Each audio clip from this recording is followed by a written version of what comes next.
All right, let's do the LeBron James video. Wake up, count K, quick cure to my pain. Just me, no team, only trust a green face. I was hesitant on covering this topic because certainly a LeBron James reunion in Miami is just a pipe dream, right? I mean, I think even the Lakers actually trading the person who I consider the GOAT, I mean, that would never happen, right?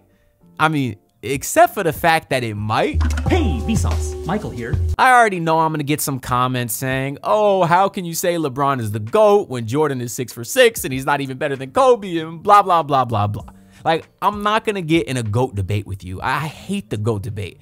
It's the laziest topic that they constantly discuss on ESPN because none of those guys actually watch basketball. So I'm not gonna argue it with you because I was 5 years old when Jordan retired from the Wizards, and LeBron James is literally the reason that I started watching basketball. So you're not gonna change my mind. He'll always be the GOAT. And not only is he the reason why I started watching basketball, but LeBron James quite literally also changed my life.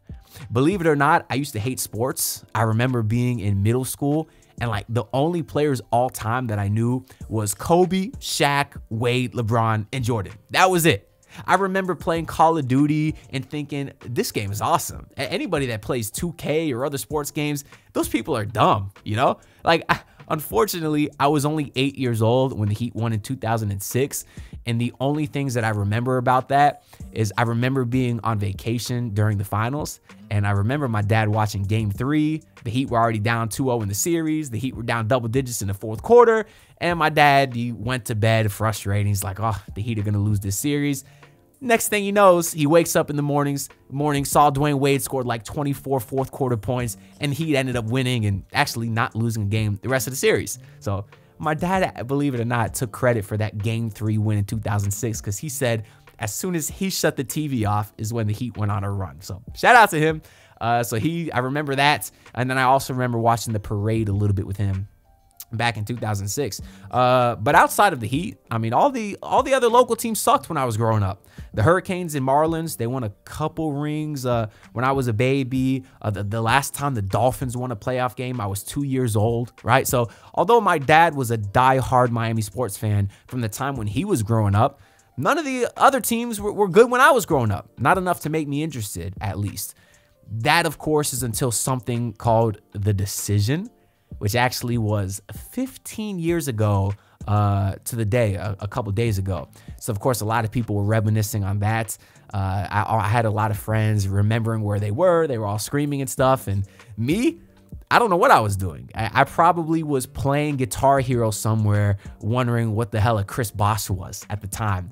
One of my biggest regrets. I wish I was a Heat fan back when The Decision was happening. Oh, I would have been crazy. But, of course, The Decision happened, and I kept hearing about this LeBron guy joining the Miami Heat. So one day I decided, hey, let me sit down with my dad. Let me actually watch a game. And then I absolutely fell in love. Like, the rest is history. Watched every single game of that Big 3 era. Remember it like it was yesterday. And I was hooked. And here we are 15 years later. And I got a pretty decent Miami Heat YouTube channel thanks to all y'all. So basketball has obviously been such a big part of my life. Not only talking about it and watching it, but playing it. It's such a substantial part of my life that I can confidently say I would not be where I'm at today without LeBron James ever coming to the Heat, which is crazy. Like, this random dude making a decision to go play basketball somewhere has had a profound impact on my life. And hopefully I get the opportunity one day to just thank LeBron and for everything that he did. Because seriously, I would have different friends. I wouldn't have the same girlfriend. I'd probably be living somewhere else. I would definitely say my health would be worse. I used to weigh over 300 pounds in high school before I started taking basketball seriously. Because, you know, I got into basketball during middle school with LeBron. Then I started playing, and then I wanted to be on the team. So in 10 months, between 10th and 11th grade, I lost 111 pounds. And that was just solely so I could be better at basketball. Of course, none of that would have ever happened without LeBron. And yeah, I was pretty petty when LeBron left. I've told the story a couple times. I was actually at Miami Heat camp with Tony Fiorentino. I shed a couple of tears. There was a kid there who was wearing a LeBron shirt, and the kid pretended to hand me a lighter. And he's like, oh, you want a lighter so you could burn that shirt? I shed a few tears. You know, I was sad. I was surrounded by hundreds of Heat fans the second LeBron said he was left our city. So it was a sad time. I was petty for a while. But then LeBron won a couple of rings. I got a bit older. I grew less petty. So at this point, I would absolutely love if LeBron James came back to my city. I mean, of course. I know a lot of Heat fans will say, hey, he's 42 years old. He's washed. He's overpaid. I wouldn't give up assets to get him. And those are all fair points. So what I did is I actually took some time to craft a well thought out response to explain how I feel about that mindset. And it goes as follows. Don't care if you have a chance to get the greatest player of all time in your franchise. That is something that you do. He could be the worst player in the league and I still wouldn't care. Now, I'm definitely not one of those diehard LeBron Glazers that be doing some weird stuff on the internet. I'm not out here dancing around singing, "You are my sunshine." No, I'm not doing all that. But I can at least acknowledge everything that LeBron James brings to a city. Because having someone of his stardom around is bigger than basketball. Like, the kind of impact that he has on a city, it just means so much more.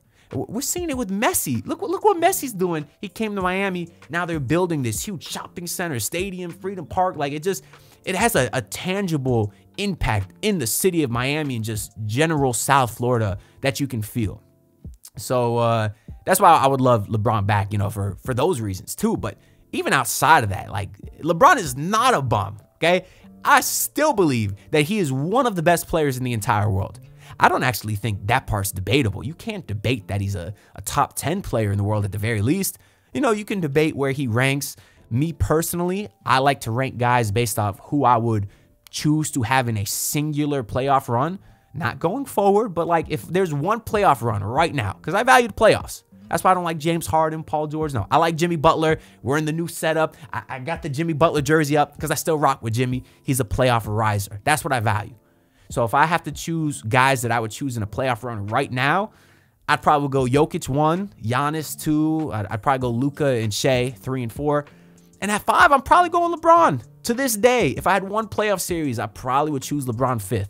It's very close with guys, like Curry and Durant. Anthony Edwards is climbing his way up there. But right now, I probably got LeBron at 5. But I don't think it's debatable that he's top 10. And obviously, the numbers speak for themselves. If you didn't even know his age, and I just showed you last season a guy that averaged 24 points, 8 rebounds, and 7 assists, or 8 assists and 8 rebounds, basically, on 51% shooting and 38% from 3 on 6 attempts. If I showed you those numbers, you'd say, oh, this guy probably had a solid MVP case last year. Well, he really didn't, but still, he's still a great player. That was LeBron James, of course. He's still solid defensively. A lot of times, still last year at 40 years old, he was guarding the best player on the other team. He's not always engaged. He can't do that anymore. But when he wants to, like in a playoff series, for example, he can still be a very impactful defender. And he's played 70+ games the last couple of years. So he's a guy that is still playing. He's productive. I've been saying for a while now that the Heat's biggest flaw is their lack of a true point guard, a true facilitator. We're hoping that could be Kasparas Siakachonis. He's 19. He's still a few years away. But what LeBron does best, that is passing the ball.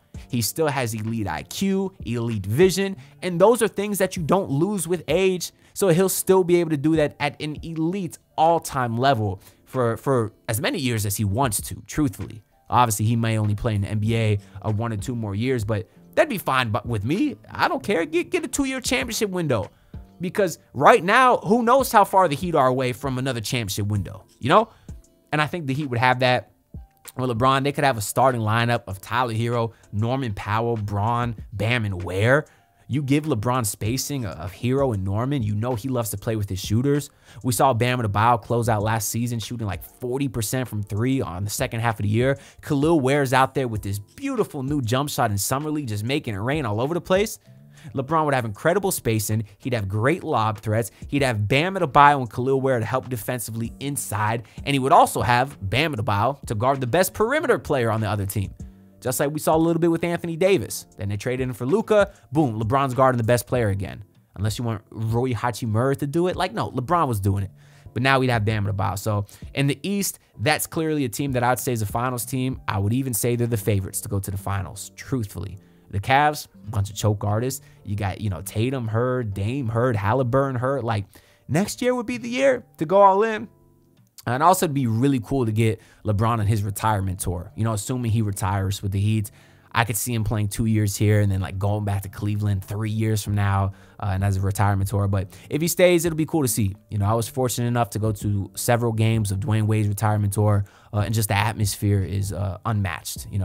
So I think it'd be awesome. And it's not just me that feels that way about LeBron coming back. Pat Riley said a few years ago, the key is under the mat. It's very clear that bridge that was burned has sort of mended itself a little bit.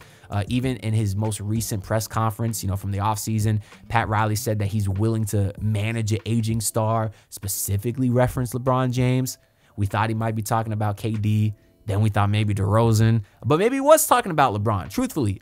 So we know he'd be willing to bring it back. And then even Udonis Haslem was on ESPN just yesterday, actually, and said, I know a place where LeBron will be welcomed back. Of course, he can't say Miami because he works for the Heat, but we all know he was pretty publicly saying that he would welcome LeBron James back. So if UD and Pat want LeBron back, then I don't think Heat fans should be scared about going after LeBron also. Would LeBron want to come back? I don't know. Does he want to win or does he want a nice lifestyle? Because Miami can get him a nice lifestyle. Could they win with him? Maybe. But I do think there's better options out there, of course, if Cleveland was able to swing a trade. I know they'd have to move a bunch of pieces and stuff, but there's obviously better teams set up to win than the Heat. But I think the Heat would still be a team contending to go to the finals. And then whatever happens, happens. So whether he wants to come, I don't know. But I definitely think we have some pieces that the Lakers would be interested in. It was reported the other day, although it's pretty much just the obvious, that in a potential LeBron trade, the Lakers would want expiring money in return. Of course, that's so they can get Luka Doncic more help. They're going to need money because Luka's up for an extension, which he still hasn't signed, by the way. So maybe the Heat can get in on that too.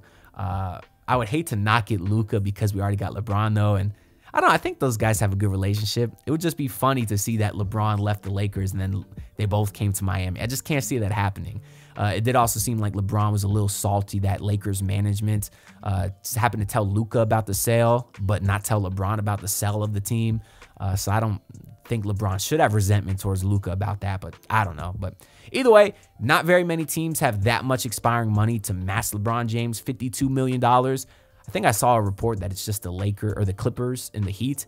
I didn't look into what the Clippers have to offer because I don't want to make this a trade-centric video. We'll do that in another video in the near future probably.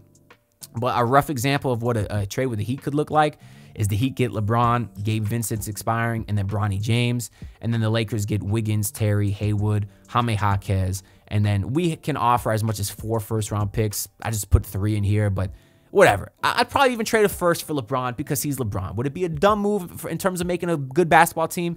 Probably. Trading a first-round pick for a 41-year-old. But whatever. I don't think the Heat would have to do it. I didn't here, so I just gave him some seconds. Obviously, from the Lakers side of things, Wiggins is not an expiring, but he has a player option for the season after next. So at most, he'd only have 2 more years left, including next year. So it's not a super long-term contract. Maybe he opts out anyways. And he still is a productive player that would fit very nice next to Luka. So he's a good player. The real value is getting Terry Rozier's $26 million expiring, and then Haywood is expiring, and Jaime Jaquez is obviously still on a cheap rookie deal. So if you're the Lakers, you're basically able to shed half of LeBron's salary next offseason. You get a nice young player in Jaime, and you get a few second-round picks and the productive players in Wiggins and Highsmith. I think this is a good trade for the Lakers, and then for the Heat, obviously getting LeBron. I love Gabe Vincent, always will. I don't know if he'd play, especially now that you re-signed Davion Mitchell, you got Norman Powell, but Gabe is obviously a guy you trust to come off the bench if you need to. And then Bronny James, people are assuming, he'll follow LeBron wherever he goes, but Bronny James been playing so damn well in Summer League, he might be more than just a throw-in at this point. I mean, the defensive stuff is real. And if anybody could get the most out of Bronny James' talents, especially defensively, it's the Heat. Maybe LeBron's looking at that too. Maybe LeBron's saying, hey, I know how well the Heat develop talent. Let me get my son in that system, and they'll turn him into a productive player. But he's been shooting the ball well. He's been handling the ball well, and the defensively he's been a menace. So don't sleep on the Bronny James edition of this either. But I don't know. I kind of want to hear what y'all have to think. Let me know down in the comments below what you think about this trade and just adding in LeBron to this team overall. Are you for it? Are you against it? Maybe drop your memories of the decision too, since we're 15 years removed from that. Very curious to hear y'all stories on that. Also, like the video and subscribe because that stuff is greatly appreciated. I do want to thank y'all for the support, and I'll see y'all in the next video. Peace out, everyone. Look, pull up in your city trying to get that dead face. Do it on my own, I don't need no dead weight. Had to kill him off, yeah, I need a head space. You know this homegrown bitch don't offend me.